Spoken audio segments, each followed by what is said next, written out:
पंच परमेष्ठी भगवान की, आचार्य श्री गुरुवर कुंद कुंद महाराज की, आचार्य श्री गुरुवर विद्या सागर महाराज। बोलो जगत पूज्य निर्यापक श्रवण मुनि पुंगव श्री 108 सुधा सागर जी महाराज की, समस्त मुनि संघ की। देखें, बहुत सृष्टि अपना समय के अनुसार गतिमान रहती है निरंतर। हम चले या ना चले, घड़ी तो चलती ही है। हम किसी उसका लाभ ले या न लें, सूर्य का उदय होता ही है। हम पानी पिए या न पिए, नदी तो बहती ही है। हम श्वासोश्वास लें या न लें, हवाएं तो चलेंगी। हम पेड़ के फल खाएं या ना खाएं, वृक्ष तो फलेगा। गाय से दूध तुम लो या ना लो, वह तो दूध देगी।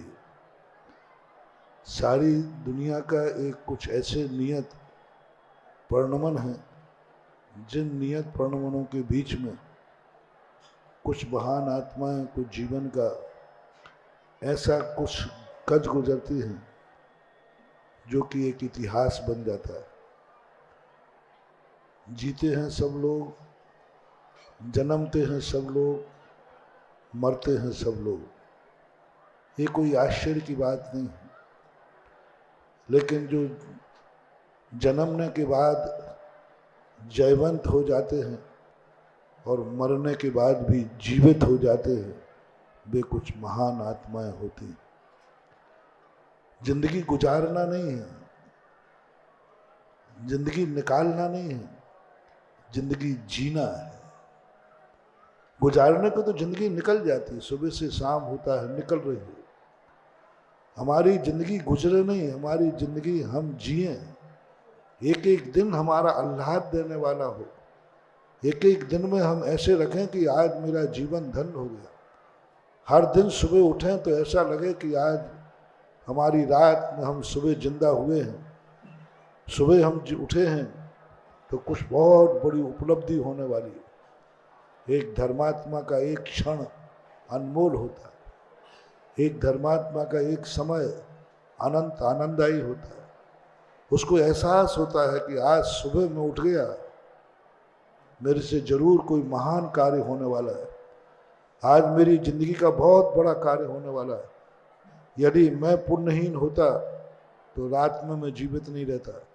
आज मैं सुबह उठ गया हूँ, मैं जीवित हूँ, जरूर मेरी जिंदगी का आज बहुत बड़ा महत्वपूर्ण दिन है। ऐसा विचार करके वो दिन का प्रातः काल निकालना चाहिए।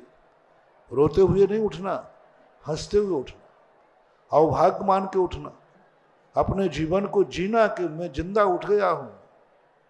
ना जाने कितने लोग इसी रात में सुबह उनकी अर्थी उठे होगी, मुर्दे उठे होंगे, और मैं वो भाग्यवान हूँ कि आज प्रातः काल में जीवित उठा और जी रहा हूँ। ऐसा हर दिन प्रातः काल जीते हुए उठो, जीवंत उठो, आनंद के साथ उठो, प्रफुल्ल के साथ उठो। एक ऐसा आह्लास हो कि आज का दिन मुझे मिला है, कुछ ऐसा करूँगा, कुछ ऐसा ये अनमोल दिन मुझे मिला। आज मैं अनमोल दिन सुबह उठ गया, मैं कुछ ऐसा आज के दिन करूँगा जो आज का दिन मुझे स्मृति बन जाए। शाम को भी ऐसे ही करना। आज मैं पूरी दिन भर घूम करके बाजार से आया हूँ। आज ना जाने कितने लोग कहीं घर से निकले होंगे, लौट करके भी नहीं आए होंगे, और मेरे भाग्य कितने हैं कि मैं सारी दुनिया के सारे कार्य करके घर लौटा हूँ। रोते हुए मत लौटना, जीवन तो जीते हुए घर लौटो। सब ऐसा लगे कि तुम बहुत जी करके लौटे हो, कुछ करके लौटे हो।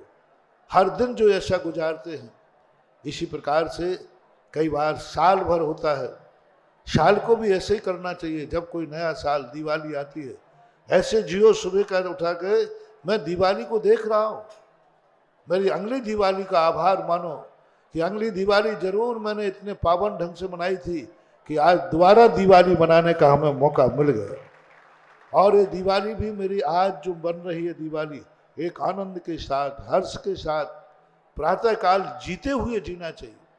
प्रातः काल उठते ही कोई क्रोध नहीं, कोई माया नहीं, कोई चिड़चिड़ापन नहीं, कोई लोभ नहीं, कोई कसाय नहीं, एकदम निर्मल पवित्र भाव से अवभाग्य मान करके दीपावली का पहला दिन मनाना चाहिए। हमारे द्वारा काल हमें पावन नहीं करेगा, हम काल को पावन करेंगे। पृथ्वी हमें पावन नहीं करेगी, हम पृथ्वी को पावन करेंगे। जल हमें पावन नहीं करेगा, हम जल को पावन करेंगे।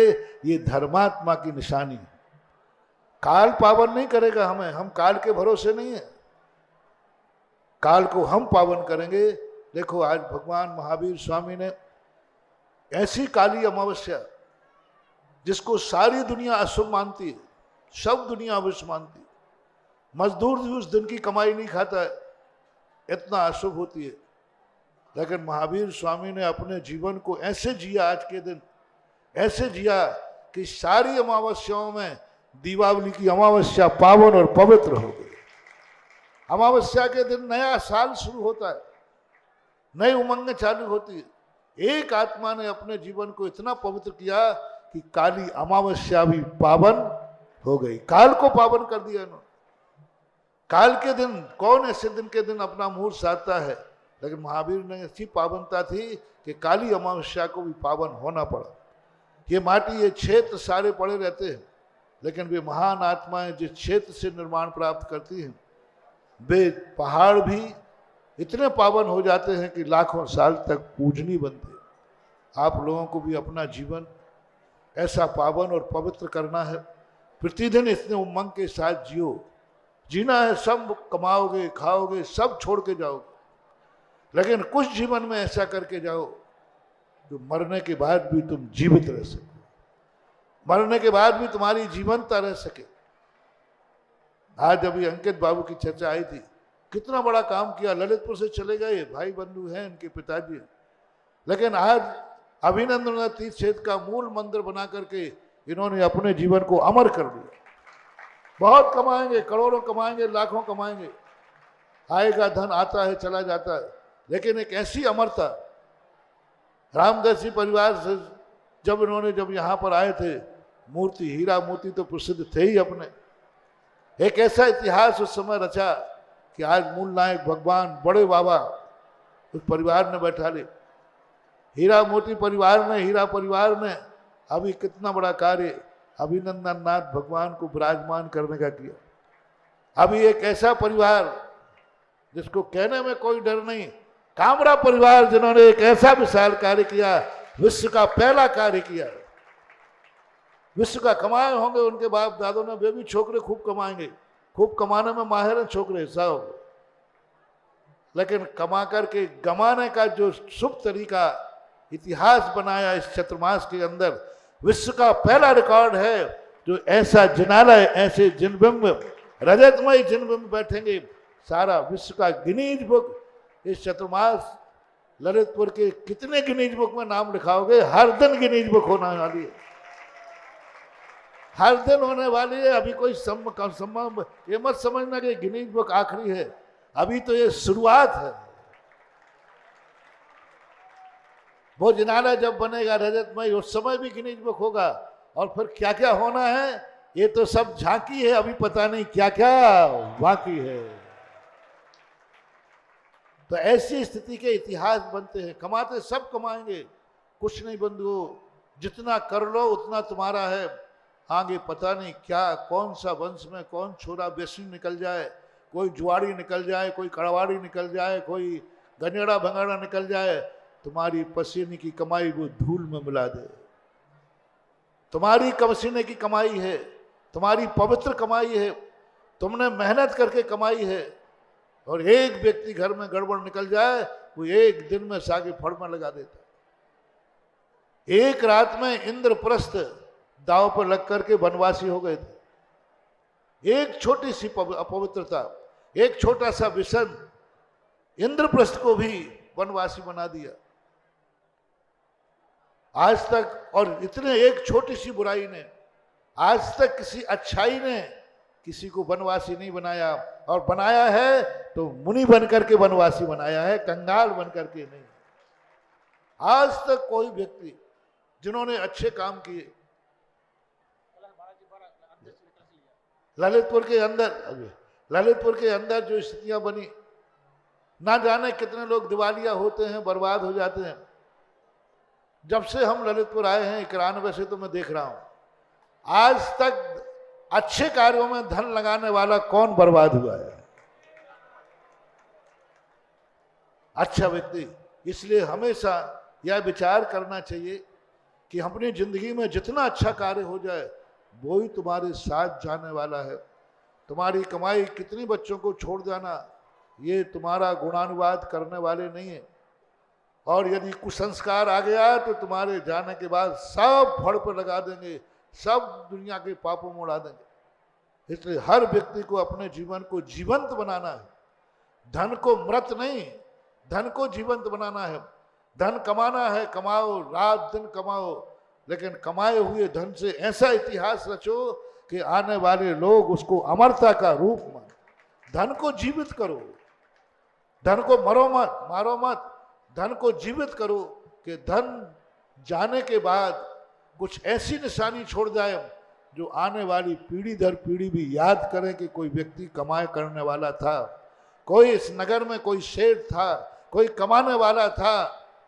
कौन याद करेगा? मान लीजिए कल के दिन बच्चे गलत कार्यों में धन लगा दिया, कौन पूछेगा तुम्हें? पूछेगा वह जो तुमने अच्छा कार्य किया है, वो कार्य अमर रहेगा और सारे लोग उसको देखकर कहेंगे हमारे नगर में कोई ऐसे सेठ थे, ऐसे कमाने वाले थे, ऐसे पुण्यात्मा थे जो माटी को छूते थे और सोना होता था और सोने को छू करके मंदिर बनाते थे। देवपथ खेपथ ललितपुर का तो इतिहास ही रहा है। देवपथ खेपथ की कहानी बहुत बार हमने सुनाई, जिनके छूने से, जिनके भाग्य से मिला, लेकिन उन्होंने पाप में खर्च नहीं किया, पाप में खर्च नहीं करने दिया। उन्होंने हमेशा देवगढ़ जैसे क्षेत्र बना करके आज अमर कर गए। आज देवपथ खेपथ का परिवार भी रहा होगा ललितपुर में, आज उनके वंश का कोई नाम लेने वाला दिखना नहीं, लेकिन आज देवपथ खेपथ अमर हैं। जब भी देवगढ़ जाते हैं देवपथ खेपथ जीवित मिलते हैं, मरे हुए नहीं, जीवित मिलते हैं और जीवित भगवान दिखते हैं और देवपथ भी दिखते हैं। कहाँ सैकड़ों साल के बाद कौन नाम याद है? तो ऐसा अपने जीवन को करो कुछ कि काल तुम्हारे नाम से जाना जाए, करो ऐसा क्षेत्र तुम्हारे नाम से जाना जाए, करो ऐसे कार्य जो हवाएं तुम्हारे नाम से जानी जाए, करो ऐसी पवित्रता जल तुम्हारे नाम से गंधोदक को प्राप्त हो जाए। ऐसी चीजों के लिए आज अपने ललितपुर के अंदर ऐतिहासिक कार्य होते आए, हो रहे हैं। इस चतुर्मास में बहुत बड़े कार्य हुए। मुझे तो अभी तक तो मैं आप लोगों के मुख से सुनता था कि महाराज पता ही नहीं चला चतुर्मास निकल गया, पता ही नहीं लगा चतुर्मास निकल गया। और मैं कहता चुप बैठो, मैंने 3.5 महीने निकाले एक एक दिन गिनकर। हम लोग हर साल चतुर्मास में दिवाली का इंतजार करते हैं, कब दिवाली आए, कब दिवाली आए। पहली बार ऐसा मुझे भी लग रहा है कि चतुर्मास पता ही नहीं कब निकल गया। कल मैं महाराज से कह रहा था, मैंने कहा इस बार चतुर्मास ऐसा क्यों लग रहा है, कोई तिथि तो गड़बड़ नहीं हो गई। मैंने कल पंचांग देखा, मैंने कहा 1-2 महीने पहले तो निष्ठापन नहीं कर रहे अपन लोग। ऐसा लग रहा था जैसे मालूम ही नहीं पड़ा अभी चतुर्मास आज स्थापन है कि निष्ठापन है। यानी यूं 100 दिन 150 दिन यूं निकल गए, पता ही नहीं चला। क्योंकि कार्य जब होता है, जब कोई शगुन होता है, शुभ होता है, तो बहुत अच्छा कार्यक्रम होता है। लेकिन ये ध्यान रखना, हम सब कुछ किया, मैंने आप लोगों को प्रेरणा दी। अभिनंदन नाथ भगवान को तो ऐसा बना दिया कि अब वो अमर हो गए, अमर, और सब बन गए। लेकिन अभी ध्यान रखना, सबसे पहले मैंने इस ललितपुर में कैसे गुजारा करता हूं ये मैं ही जानता हूं। कोई मंदिर में हमारे संघ को रहने लायक कोई व्यवस्था नहीं, सब मंदिर बन रहे हैं और अभिनंदन तीर्थ बन गया। लेकिन अभी हम लोग कैसे गुजारा करते हैं, इतने दिनों में आप ये नहीं बना पाए कि भगवान का मंदिर तो गुरु ने बना दिया और गुरु का मंदिर श्रावक बनावे तो बात बनती। ये आपको सोचना चाहिए। हम चाहे थे तो पहले अपनी संशाला बनवा दे, ध्यान रखना। अभिनंदन भगवान से कहते भगवान आप चुपचाप बैठो, पहले मुझे अपना इंतजाम करने दो। तो कब की बन गई होती बताओ से, है? लेकिन मेरी नियत नहीं है, मेरे प्रभु का स्थान रहना चाहिए। हम तो फुटपाथ पे भी गुजार देंगे, हम तो कहें भगवान का उच्चासन होना चाहिए। लेकिन फिर भी इतना बड़ा छेद विशाल बन रहा है, एक ऐसी संशाला जिसमें लोहे का प्रयोग ना हो, लोहे की आरसीसी की नहीं हो, ये एरिया मैंने तय कर दिया है कि कोई आरसीसी का प्रयोग नहीं हो, और ऐसी संशाला हो किसी महाराज को पंखा और एसी की याद ना आवे। ऐसे अनुकूल बनाओ कि जिससे साधु को यही भाव नहीं आवे कि गर्मी है। अपन लोग ऐसी स्थिति बना देते हैं कि कई साधु जो थोड़े बहुत कम वैरागी होते हैं वो शिथिल हो जाते हैं और कोई ना कोई उपयोग कर लेते हैं, और आप लोगों को भी दया आ जाती है तो आप लोग भी धीरे से शिथिल कर देते हैं। पर ऐसी संशाला बनना चाहिए, और उसमें साधु संत हमेशा, क्योंकि ये तीर्थ बनाया है, तुम जितनी भक्ति करोगे साल भर में, और एक दिन साधु इस मूर्ति को नमस्कार कर जाए तो तुम्हारे हजारों नमस्कारों से ज्यादा मुनि महाराज का नमस्कार होता है। ध्यान रखो, आप पूजा करते हैं, पाठ करते हैं, अभिषेक करते हैं, और एक मुनिराज जिस मूर्ति में नमस्कार कर लेता है, एक का तुम करोड़ों मालाएं फेरना, और मुनिराज उस मंदिर में जाकर एक 9 बार नमोकार मंत्र पढ़ लें तो उनका 9 बार नमोकार मंत्र करोड़ों मालाओं से भी ज्यादा श्रेष्ठ होता है। और उससे भी ज्यादा यदि महाराज सामायिक कर लें, ध्यान कर लें, प्रतिक्रमण कर लें, तो एनर्जी, साधु की एनर्जी का कोई होरा मत मानना। साधु की एनर्जी इतनी ताकतवान होती है कि एक पाषाण की मूर्ति को भी भगवान बना देता है, और वो प्रतिष्ठित हो जाती है अपनी साधना के बल पर, शक्ति के बल पर। तो ऐसी स्थिति जो अभी घोषणा कर रहे थे, मैं तो देखो रिटेल काउंटर तो मेरे पास है, मना ही नहीं है, रिटेल काउंटर की मैं मना नहीं करता हूँ, विरोधी नहीं हूँ। लेकिन सबसे पहले तो ऐसा है, अपने वादे के पूरे अभिनंदन तीर्थ क्षेत्र में हर चीज एक एक व्यक्ति की है, चंदा चिट्ठा का यहाँ कोई, तो फिर साधुओं के लिए संशाला क्यों चंदा चिट्ठा करना पड़े? ऐसा कोई एक ऐसा सेठ आवे, कोई बड़ी हुंडी नहीं, इनने 200 ही कलश तो कहा है, एक ऐसा सेठ आवे जो पूरी संशाला बनाए जहां साधु आर्यका माता वगैरह निरंतर चतुर्मास करें और निरंतर उनकी साधना होवे, और वो जब साधना करेंगे सकुशल तो उसकी वर्गणाएं इस पूरे क्षेत्र में फैलेंगी। शहर में तो अब और कोई कामना है नहीं, शहरों का वातावरण तो ऐसा हो गया कि वहां तो अब साधुओं के रुकने लायक स्थान रहे नहीं वातावरण। अब एक छोटा सा ये अभिनंदन तीर्थ क्षेत्र है जो ललितपुर में अच्छे साधुओं को बुला सकता है, अच्छे साधुओं की बात कर रहा हूं, क्योंकि वो साधु अब चर्या की अनुकूलता चाहते। तो ऐसा यह है, आज अंतिम छपते ये कार्य और होना चाहिए, और ये स्थिति बन जाए, कोई बनाने वाला ऐसा तैयार आ जाए जो कहे 2 महीने के अंदर हम बना के तैयार करेंगे तो जरूर एक गिनीज बुक में नाम आए।